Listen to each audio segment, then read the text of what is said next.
인생은 그렇게 쉽게 무너지지 않는다. 모든 것이 완벽해 보였던 그 시절, 나는 그 행복이 오래갈 거라 믿었다. 하지만 현실은 그 믿음이 얼마나 허무한지를 잔인하게 깨닫게 해줬다. 내가 모든 걸 걸고 지키려 했던 가족은 결국 내 등을 돌리고 떠났다. 그날 나는 내 인생에서 가장 큰 배신을 목격했고 모든 것이 뒤바뀌었다. 더 이상 미룰 수 없다. 이제 그 진실과 마주할 시간이다.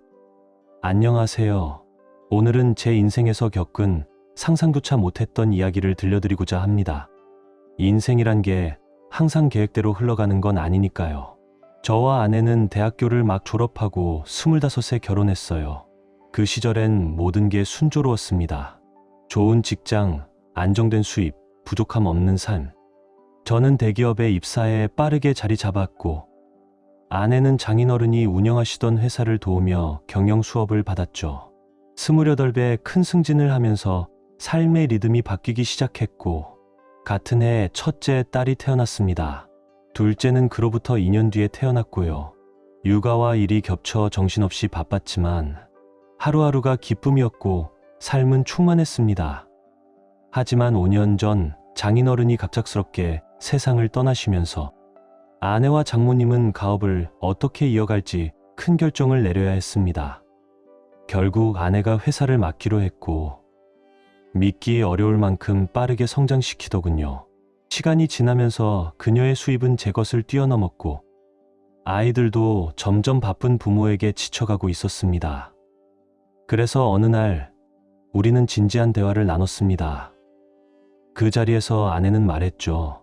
우리 회사는 당신 회사보다 내 도움이 더 절실해. 저도 그 말에 고개를 끄덕였고 결국 저는 직장을 그만두고 전업 아빠가 되기로 했습니다. 그때부터 집안일, 육아, 청소까지 모든 걸 제 몫으로 감당했죠. 아내는 회사에 전념할 수 있었고 저는 가정을 책임지는 방식이 달라졌을 뿐이라 생각했어요. 그런데 1년 전쯤부터 아내의 태도가 미묘하게 변하기 시작했습니다. 처음엔 당신은 대체 뭐 하는 사람이야? 라는 식의 빈정거림. 나중엔 집안일도 제대로 못하네? 라는 날 선말들이 쏟아졌죠. 매일 쉴 틈 없이 아이들과 집안을 돌보며 버텼는데 그런 말들을 듣고 나니 내가 뭘 잘못한 건지 혼란스럽기만 했습니다. 여러분도 혹시 이런 경험이 있으신가요? 저도 한때는 어엿한 직장인이었고 제 손으로 커리어를 내려놓은 이유는 가족을 더 잘 돌보기 위해서였어요. 그런데 아내는 점점 저와 거리를 두기 시작했어요. 예전처럼 다정한 스킨십도 사라졌고 제가 다가가도 늘 그럴 기분이 아니야라는 말만 돌아왔죠. 처음엔 코로나로 인한 거리두기, 언택트 생활로 인한 스트레스라 생각하며 넘겼습니다. 그래서 저는 더 노력했어요. 꽃도 사고 집도 단정히 정리하고 아이들 좋아하는 요리도 준비했죠. 하지만 아무리 애를 써도 그녀의 반응은 변하지 않았습니다. 그러던 어느 날 첫째 딸의 야구 경기가 있었어요. 멀리 계신 부모님께 보여드리고 싶어서 영상을 찍으려 했는데 깜빡하고 휴대폰을 두고 나온 거예요. 그래서 아내에게 조심스레 물었죠. 당신 폰 좀 빌릴 수 있을까? 그날 아내는 하루 종일 휴대폰을 손에 쥐고 있었고 저는 이참에 좀 쉬게 해줘야겠다 싶어 조심스레 폰을 빌렸습니다. 아내는 별말 없이 폰을 건넨 뒤 간식을 사러 갔다고 했죠. 저는 딸아이의 경기를 녹화하며 흐뭇해하고 있었는데 갑자기 알림창 하나가 떴습니다. 무심코 눌렀고 그 순간 제 눈앞엔 믿기 힘든 진실이 펼쳐졌습니다. 아내는 회사의 한 남성과 노골적인 메시지, 사진, 심지어 영상까지 주고받고 있었던 겁니다. 그 남자는 저보다 무려 8살이나 어린 직원이었고 최근 대화에는 두 사람이 언제, 어디서 무엇을 했는지 너무도 구체적으로 적혀 있었습니다. 더 참기 힘들었던 건 그 안에서 아내와 그 남자가 저를 조롱하고 비웃고 있었다는 겁니다. 심장이 내려앉고 머릿속이 새하얘졌습니다. 그 순간 아내가 다시 다가오는 발소리가 들렸고 저는 급히 앱을 닫고 아무 일 없었다는 듯 경기를 계속 촬영했습니다. 집으로 돌아오는 길, 그리고 도착한 뒤에도 아내는 말을 걸려 했지만 저는 그 어떤 말도 듣고 싶지 않았습니다. 그날 밤 오랜만에 아내가 먼저 스킨십을 시도했지만 저는 차분히 말했어요. 지금 그런 기분 아니야. 그러자 아내는 싸늘한 표정으로 말했습니다. 불평만 할 거면 소파에서 자. 그날 이후 저는 게스트룸에서 혼자 잠들고 있습니다. 도무지 이 현실을 어떻게 받아들여야 할지 모르겠습니다. 아내는 제 모든 것이었고 제 딸들은 제 인생의 전부였는데 지금은 모든 게 무너져버린 기분입니다. 혹시 이 글을 읽는 분 중 이런 상황을 겪어보신 분이 계시다면 조언을 부탁드리고 싶습니다. 먼저 말씀드리자면 저는 모든 메시지, 사진, 영상 등을 증거로 보관하고 있습니다. 두 번째로 회사는 아내와 장모님이 공동 소유한 법인이고 저는 어떠한 지분도 갖고 있지 않습니다. 세 번째로 저는 더 이상 아내와 같은 침대에서 잘 수 없습니다. 매일 게스트룸에서 자고 있고 앞으로도 그럴 생각입니다. 그리고 저는 이혼을 결심했습니다. 오늘 아침 조용히 지방의 한 법률사무소에 연락했고 다행히 취소된 상담 자리에 급히 들어갈 수 있었습니다. 아이들을 등교시키고 곧장 사무소로 향했죠. 자세한 상담 내용은 생략하겠습니다. 다만 변호사는 모든 증거를 확인한 뒤 단호히 말했습니다. 이 정도 증거면 상대방이 방어하기 어려운 상황입니다. 전업 육아로 경력을 내려놓은 저와 외도에 집중하며 가정에 소홀했던 아내, 법적으로도 명백히 불리한 구조라고 했습니다. 변호사는 위자료와 양육비, 주거권까지 충분히 확보할 수 있으며 재취업이 어려운 상황을 감안해 재교육 지원까지 요구 가능하다고 조언해 주었습니다. 그리고 중요한 조언도 덧붙였죠. 이혼이 마무리될 때까진 새 일자리를 구하지 마세요. 갑자기 소득이 생기면 불이익이 생길 수 있습니다. 마지막으로 변호사는 이렇게 물었습니다. 양육권 전부를 원하시나요? 저는 답했습니다. 아내가 가끔 주말에 아이들을 만나는 건 괜찮지만 아이들과 일상을 함께하는 건 제가 되었으면 합니다. 변호사는 고개를 끄덕이며 말했어요. 아내가 혼외관계를 혼인생활 중인 집 안에서 가졌다는 점은 법적으로 매우 불리하게 작용합니다. 특히 낯선 남성을 집 안에 들였다는 사실은 아이들에게 잠재적인 위협이 될 수 있었기에 법적으로도 그녀에게 불리하게 작용할 수 있다고 했습니다. 그래서 우리는 제가 전적으로 양육권을 갖고 아내는 한 달에 한두 번 주말 면접만 가능하도록 요구할 예정입니다. 또한 서류에 명시할 생각입니다. 앞으로 어떤 남성도 제 딸들 앞에 나타나지 않도록 만약 그런 일이 발생하면 법적 제재가 따를 수 있다는 점도요. 솔직히 말해 저는 다시는 그런 인물을 아이들 가까이 두고 싶지 않습니다. 변호사는 모든 준비가 끝날 때까지 절대 아무 말도 하지 말라고 당부했습니다. 모든 서류가 정리되면 정식으로 아내에게 이혼 서류를 전달할 사람이 지정될 거라고 했습니다. 동시에 현재 거주 중인 집에서도 아내가 퇴거해야 한다는 내용도 포함될 예정이었죠. 다음 주면 모든 절차가 마무리될 거라고 했습니다. 그리고 충격적이지만 현실적인 조언도 덧붙였어요. 성병 검사를 받는 것이 좋고 두 딸의 친자 확인도 함께 하라고요. 이유를 묻자 그는 조용히 대답했죠. 이런 일은 한 번으로 끝나는 경우가 드뭅니다. 듣는 순간 가슴이 철렁 내려앉았고 솔직히 말해 두려움이 엄습했습니다. 변호사는 거듭 강조했습니다. 지금은 그 어떤 말도 하지 마세요. 모든 것이 끝나기 전까지는 조용히 계세요.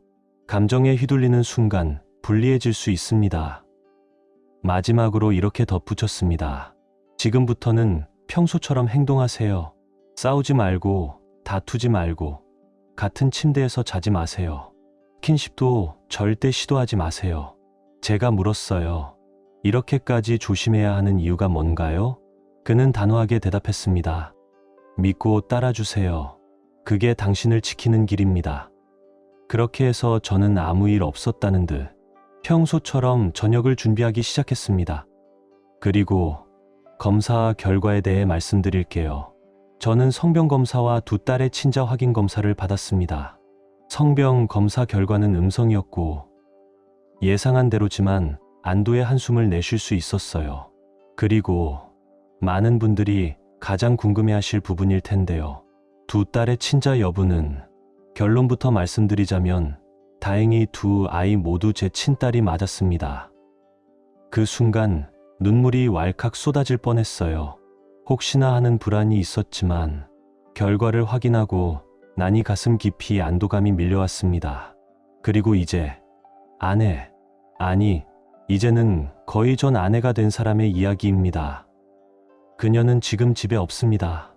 저는 법적으로 임시 단독 양육권을 받은 상태이고 아이들과 함께 지내고 있어요.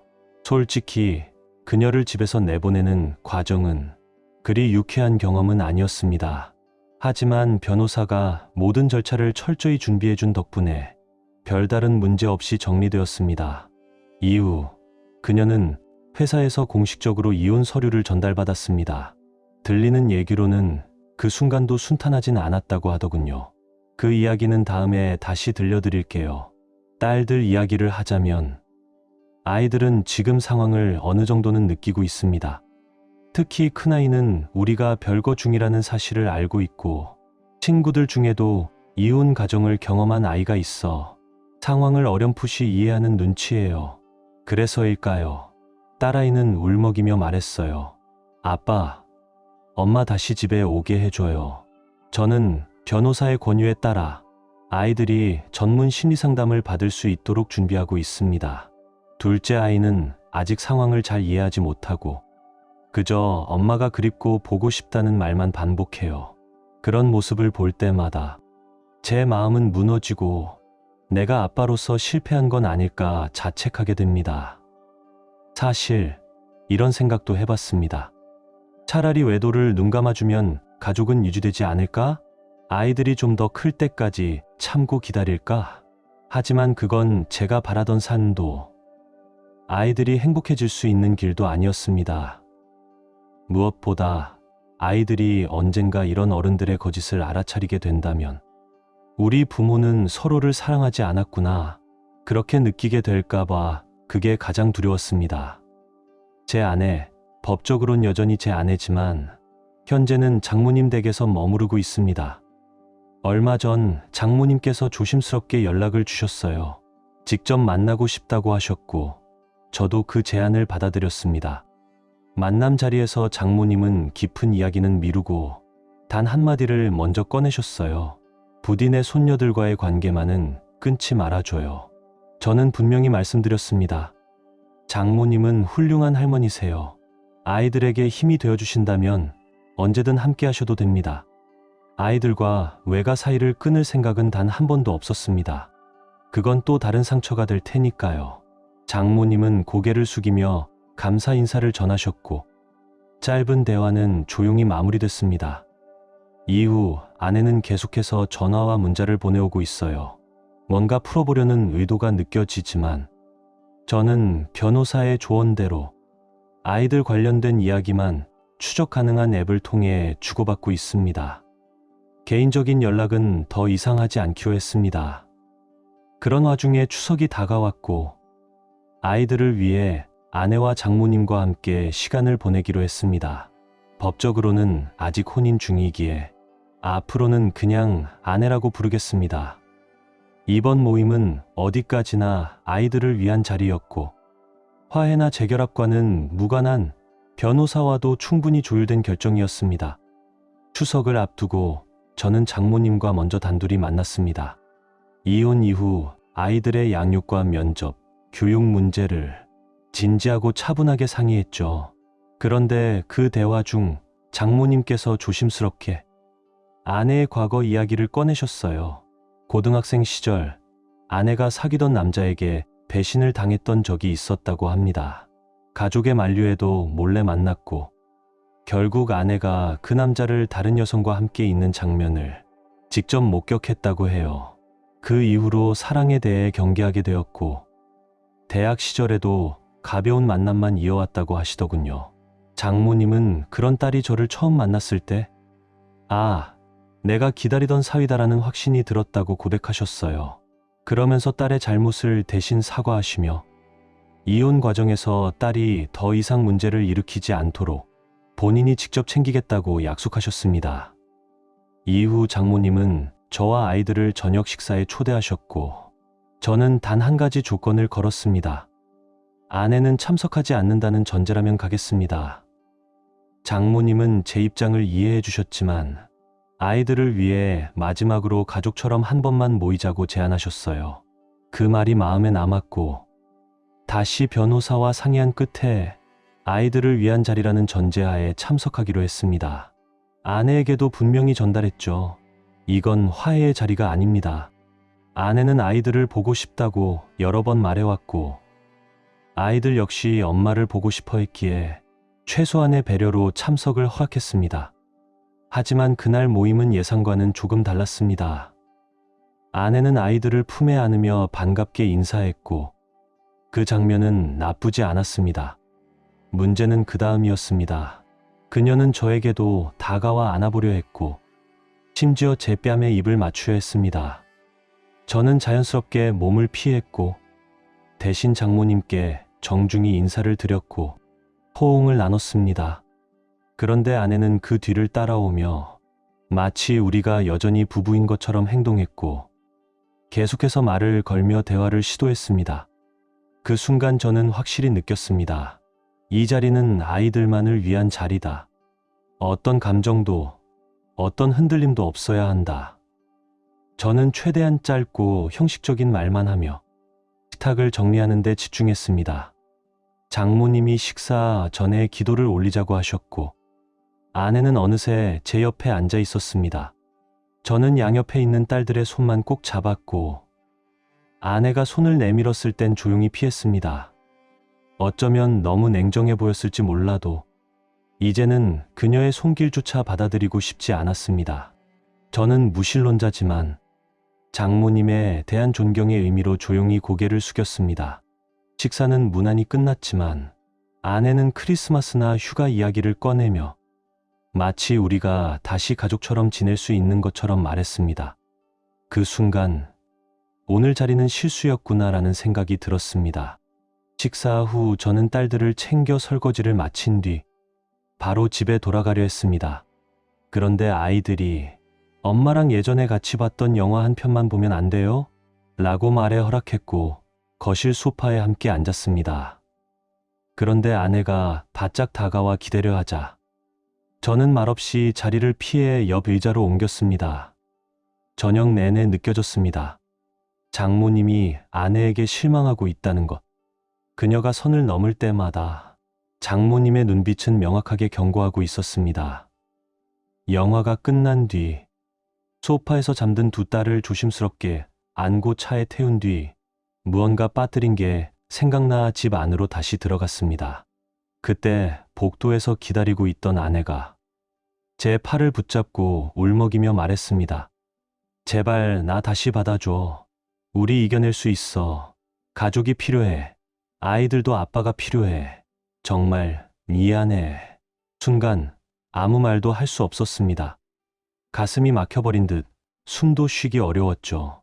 그런데 그때 장모님이 갑자기 나타나 아내의 팔을 거칠게 떼어냈습니다. 그리고 저에게는 단호하게 말씀하셨어요. 잘 가요, 정민우 씨. 오늘 정말 고마웠어요. 곧이어 아내를 향해 고함을 치기 시작하셨고 저는 더 이상 그 자리에 머무르지 않고 조용히 떠났습니다. 집에 돌아오자마자 변호사에게 연락했고 모든 상황을 상세히 전달했습니다.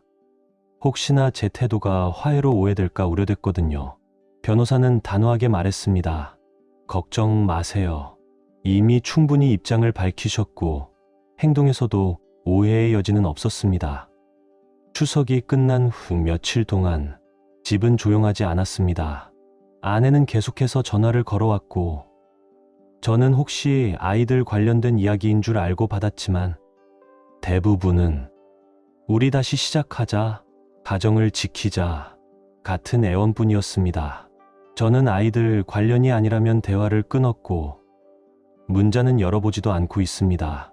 이제는 분명히 밝혔습니다. 아이들에 관한 이야기 외엔 일절 응하지 않겠다고요. 하지만 걱정되는 건 크리스마스를 앞두고 또다시 아이들을 빌미로 가족 모임을 요구할까 봐입니다. 아이들이 엄마를 보고 싶어 할 수 있다는 점을 이용하지 않을까 두려운 거죠. 이 문제도 변호사와 상의할 예정이며 제 입장은 분명합니다. 그리고 이번 주 아이들의 심리 상담에서 마음 아픈 일이 있었습니다. 상담 선생님이 아이들에게 부모의 이별에 대해 조심스럽게 설명하셨다고 합니다. 언젠가는 해야 할 이야기였지만 생각보다 이른 시점이라 저로서는 마음이 참 무거웠습니다. 상담이 끝난 뒤 두 딸은 조용히 다가와 저를 꼭 껴안고 말했습니다. 아빠, 사랑해. 저 역시 아이들을 누구보다 사랑하지만 이런 아픔을 겪게 한 게 너무도 미안했습니다. 상담사에게 물었습니다. 왜 지금 그 이야기를 하셨나요? 그녀는 대답했습니다. 아이들은 이미 모든 걸 느끼고 있었어요. 아빠가 엄마에게 달라졌다는 것도요. 설명하지 않으면 오히려 더 큰 혼란과 불안을 안게 될 겁니다. 이어 말했습니다. 진실을 알지 못하면 아이들은 앞으로 나아가지 못해요. 물론 아이들이 받아들일 수 있는 언어로 전달했습니다. 그렇게 해서 아이들은 이제 조심스럽게나마 진실을 알게 되었습니다. 그날 밤 아이들은 제 품에 안겨 또 한참을 울었습니다. 우리는 음식을 시켜 먹으며 아이들이 좋아하는 영화를 함께 봤어요. 저는 아이들 앞에선 눈물을 참았지만 욕실에선 끝내 흐느끼고 말았죠. 그렇게 상처 입은 아이들을 보며 문득 그녀가 이 고통을 이해하고는 있을까 그런 생각이 들었습니다. 상담사님은 아이들의 불안을 조금이라도 줄이기 위해 약물 치료를 제안했지만 저는 아직은 감정 스스로 회복하는 경험이 더 중요하다고 생각했어요.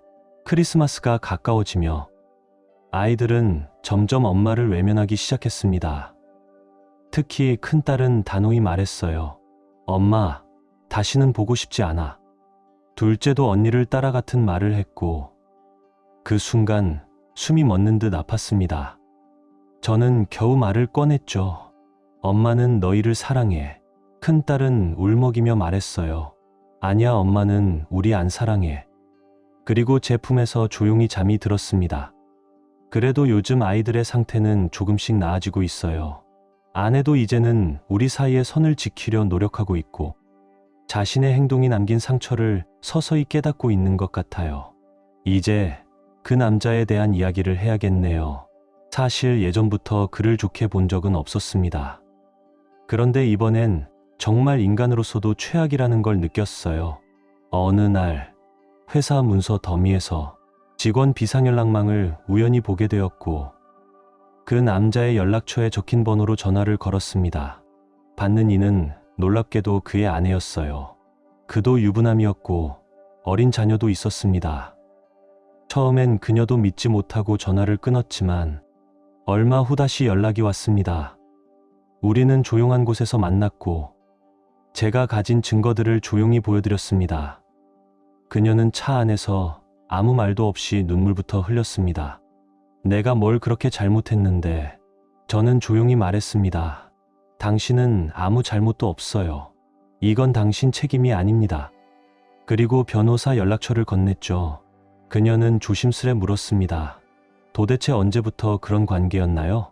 저는 1년, 어쩌면 그보다 더 오래였다고 말했습니다.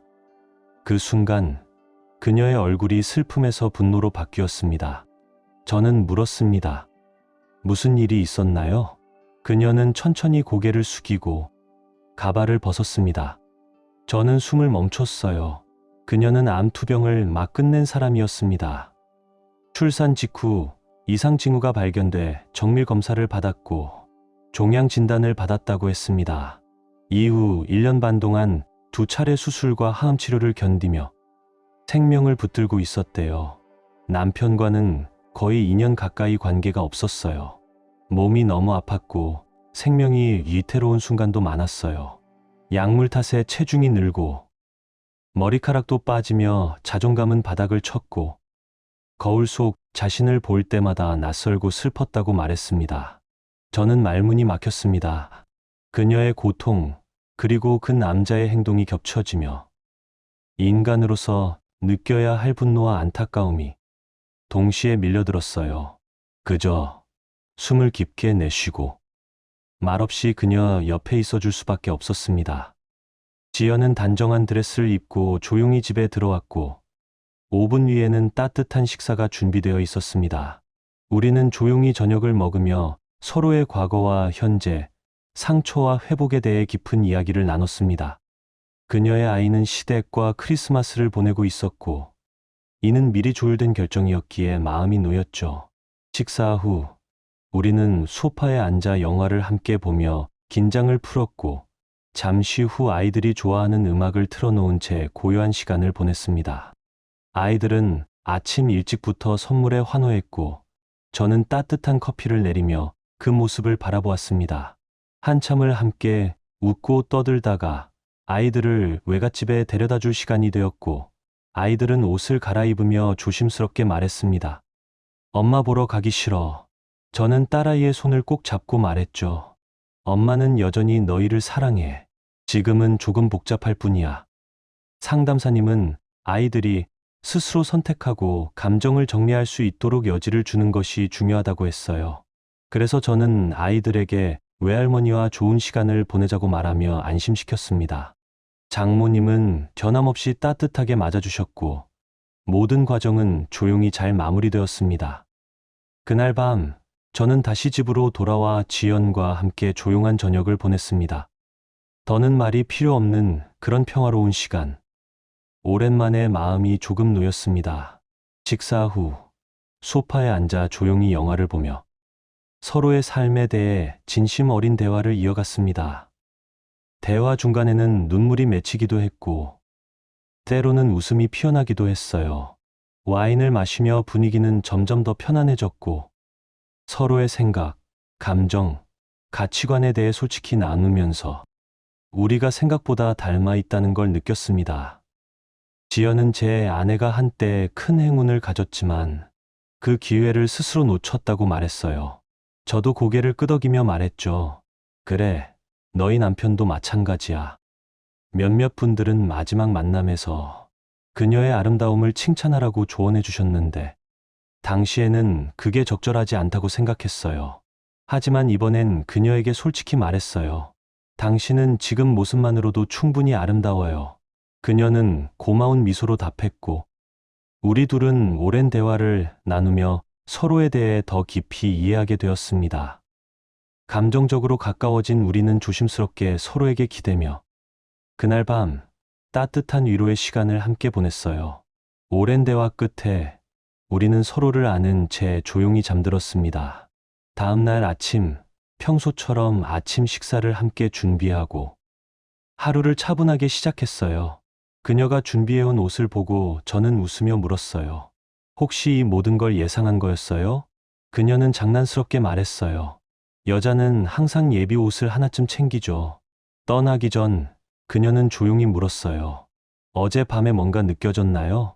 저는 솔직하게 말했어요. 느꼈어요. 하지만 우리 둘 다 아이들을 먼저 생각해야 해요. 지금 느끼는 감정이 진짜인지 시간을 두고 확인해 보는 게 필요하다고 생각해요.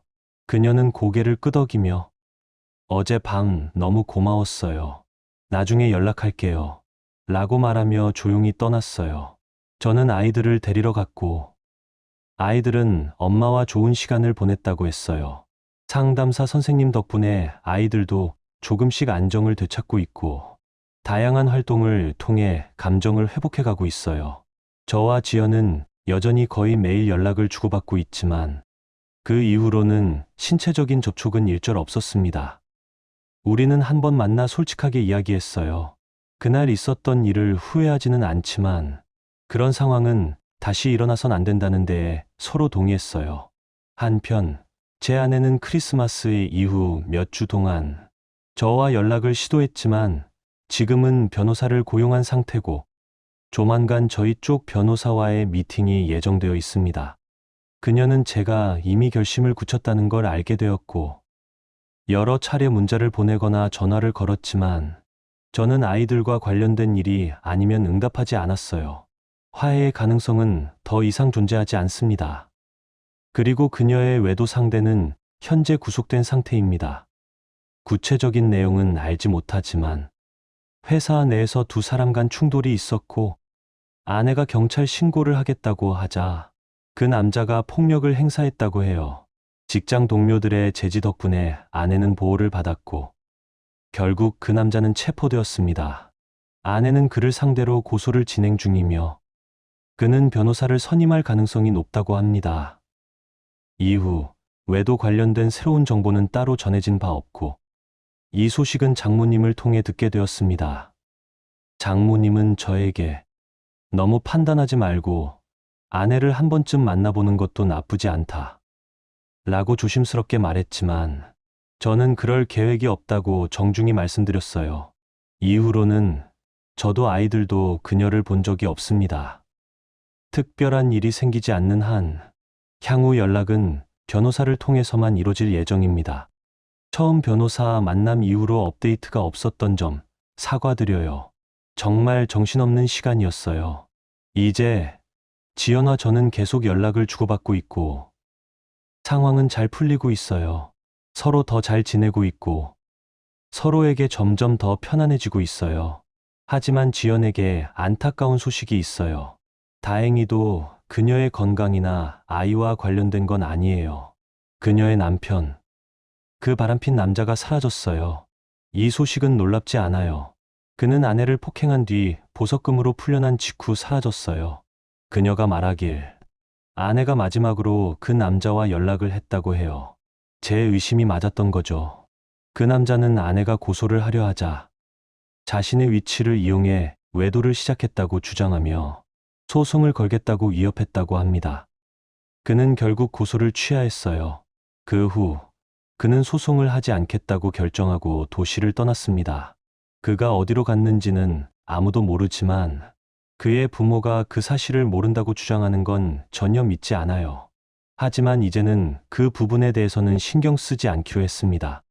제 변호사님은 제 요구사항을 제시했고 아내의 외도 상대와 관련된 폭력 사건이 있었기에 저는 전적인 양육권을 주장했습니다. 변호사님은 제가 원하는 모든 조건을 정리했지만 아내의 변호사는 전혀 귀 기울이지 않는 것 같았어요. 그 변호사는 아이들을 위해서라도 화해하자고 제안했어요. 그 말을 들은 제 변호사님은 웃으며 말했죠. 그럼요. 우리가 원하는 조건을 받아들이지 않으면 법정에서 만나야겠죠. 다시 한번 아내의 변호사는 화해를 강력히 주장했지만 저희 변호사님은 단호하게 대답했어요. 좋습니다. 법정에서 뵙겠습니다. 그리고 2주 후 변호사님이 전화를 주셨어요. 아내가 모든 조건에 동의했다는 거였어요. 단 아이들을 2주에 두 번째 주말과 공휴일마다 번갈아 맞는다는 조건이었죠. 원래는 아내가 모든 주말을 원했지만 제 변호사님이 그 부분에 대해 협상해 주셨습니다. 저는 그 조건을 받아들였어요.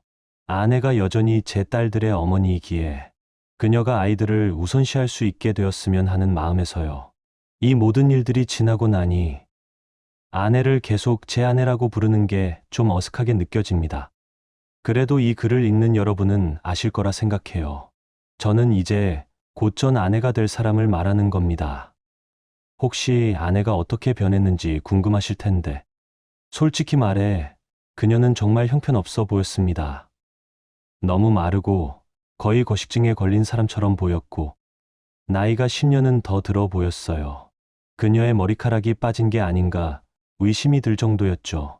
아이러니한 점은 그녀에게 가발을 쓰는 게 더 나을지도 모른다고 생각했어요. 왜냐하면 가발은 너무 풍성하고 건강해 보이기 때문이죠. 하지만 그녀의 모습에는 전혀 어울리지 않았을 거예요. 저는 그녀에게 더 이상 사랑을 느끼지 않지만 그래도 여전히 제 딸들의 어머니이고 그녀가 그런 모습으로 힘들어하는 걸 보는 건 싫어요. 그래서 장모님께 부탁했어요. 그녀에게 도움을 좀 주세요. 처음에는 장모님도 반대하셨어요. 그건 딸의 당연한 대가 아니냐는 생각이었죠. 하지만 저는 그녀에게 말했어요. 그녀는 여전히 두 손녀들의 어머니고 그녀가 잘 돌아설 수 있도록 도와줘야 해요. 결국 장모님은 동의하셨고, 그녀가 다시 일어설 수 있도록 돕기 위해 협력하고 있어요. 그리고 아내는 저에게 연락을 남겼어요. 이혼 전에 마지막으로 공공장소에서 만나고 싶어요. 저는 동의했고, 다음 주에 만날 예정입니다. 그 만남은 공공장소에서 녹음될 거예요. 비록 여전히 법적으로는 부부지만, 이혼은 7월 첫째 주에 마무리될 예정입니다. 이제 몇 주만 있으면 모든 게 끝날 거예요. 처음엔 제 딸에게 약물 치료를 시작하는 게 맞는지 고민했어요.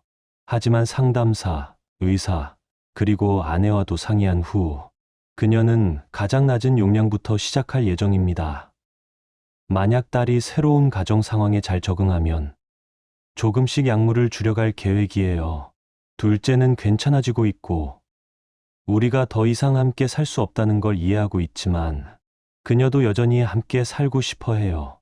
하지만 나이에 비해 꽤나 깊은 이해를 하고 있죠. 외도 상대는 사실상 자취를 감췄어요. 지연과 저는 여전히 매일 연락을 주고받고 있습니다. 이제 아마 여러분이 가장 궁금해하실 부분으로 넘어가겠습니다.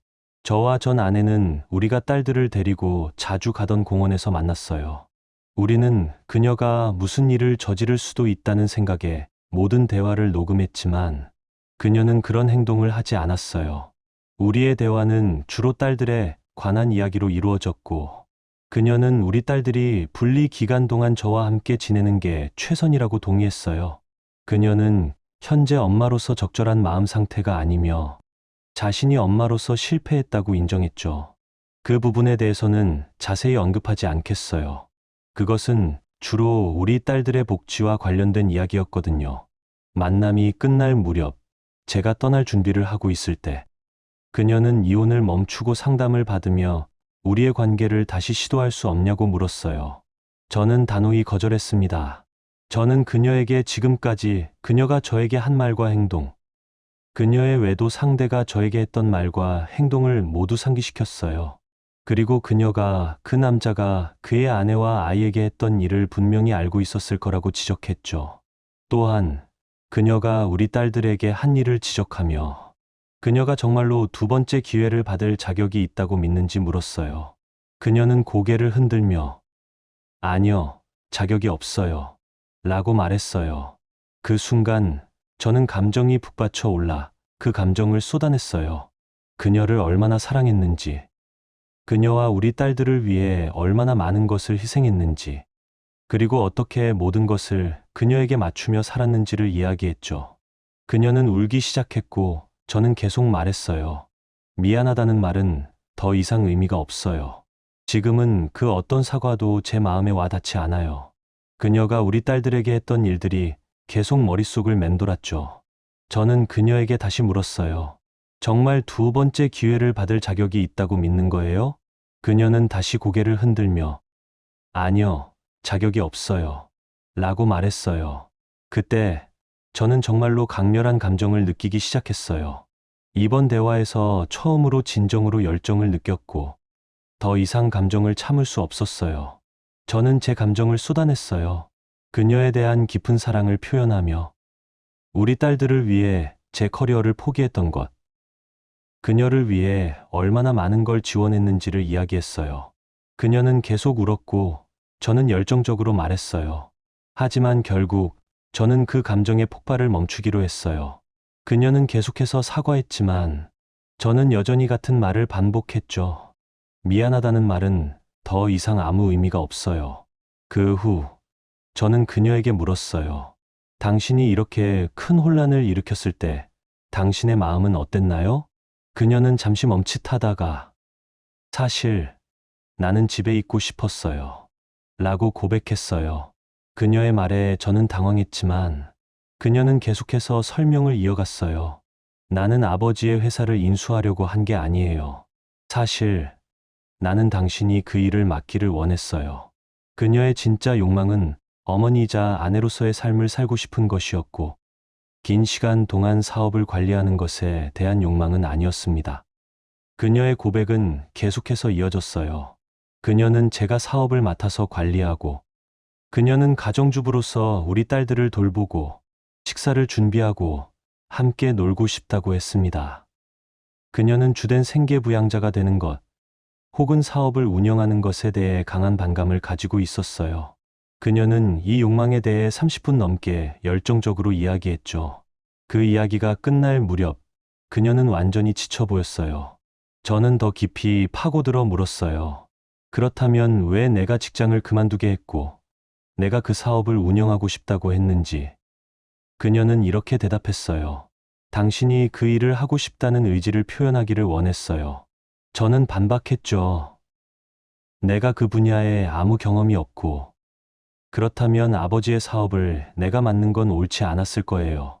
그녀는 결국 내가 그것을 말하게 하길 원했던 건 내가 가정주부가 되고 싶은 마음을 인정하기가 싫었기 때문이에요. 그 순간 제 분노는 폭발 직전이었고, 그녀의 자존심이 이렇게 파괴적인 상황을 만들게 했다고 꾸짖었어요. 저는 여전히 강한 불만을 느끼고 있었어요. 가정주부가 되고 싶은 욕망이 외도와 무슨 관계가 있나요? 라고 물었죠. 그녀는 답했어요. 팬데믹 동안, 특히 마지막에는 너무 많은 시간을 일에 쏟았고, 그로 인해 집에 있는 당신이 부러워지고, 당신과 함께 있는 딸들이 질투나 미움의 감정을 일으켰어요. 어떤 방식으로든 그녀의 외도 상대는 그녀의 취약함을 눈치챘고, 아마도 회사에서 그녀의 상태를 봤을 거예요. 그는 그녀의 마음에 부정적인 말을 퍼뜨렸고, 그녀가 집에서 쉬며 살 수 있도록 하려면 진짜 남자가 되어야 한다고 암시했어요. 이로 인해 외도가 시작되었고, 그녀는 한 번 일을 끝내려고 했었어요. 하지만 그가 다시 개입하여 저에 대해 독설을 퍼붓기 시작했고, 그녀의 분노와 질투심을 부추기면서 결국 외도를 다시 시작하게 만든 거죠. 그것은 반복되는 패턴이 되었어요. 그녀는 만약 초반부터 제대로 소통했다면 모든 일이 달라졌을 거라고 인정했어요. 그녀는 다시 가족을 되찾고 정상적인 삶으로 돌아가고 싶다는 마음을 표현했어요. 그 말을 듣고 저는 가슴이 무너져 내렸고, 분노가 치솟으며 대화를 급히 끝내기로 했습니다. 그날 이후 제 마음은 분노로 가득 찼고, 그녀로 인해 더 이상 화를 내는 것조차 지치는 일이 되어버렸습니다. 그리고 지금까지 말하지 못했던 아주 충격적인 사실이 하나 있습니다. 지난해 말 저는 믿기 어려운 이야기를 듣게 되었어요. 아내는 외도 상대와의 관계에서 큰 혼란과 감정적 혼돈을 겪었고, 그 과정에서 결코 가볍지 않은 선택을 해야 했던 적이 있었습니다. 그 일은 제게 너무 큰 충격이었고, 저뿐 아니라 그녀 자신에게도 깊은 상처로 남았을 겁니다. 그 사실을 처음 알게 되었을 때, 저는 오랫동안 말문이 막혔고, 왜 모든 것을 그토록 망가뜨렸는지 이해할 수 없었습니다.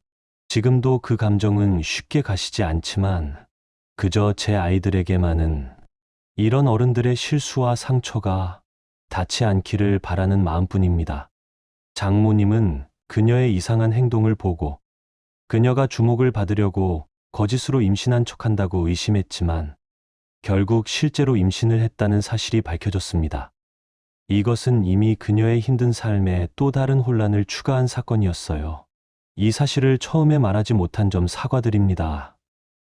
처음 이야기할 때는 그 부분을 깜빡하고 말았어요. 그렇습니다. 그게 전부입니다. 여기까지 함께해 주셔서 정말 감사합니다. 이 이야기가 여러분에게도 어떤 울림을 주었길 바랍니다. 배신과 상처 속에서도 결국 내가 선택해야 할 길은 나를 지키는 거였죠. 아이들을 지키고 나를 지키며 다시 일어설 수 있었습니다. 이 이야기가 조금이라도 여러분의 마음에 닿았다면 구독과 좋아요로 저를 응원해 주세요. 다시 만날 때까지 여러분의 하루가 행복하길 바랍니다.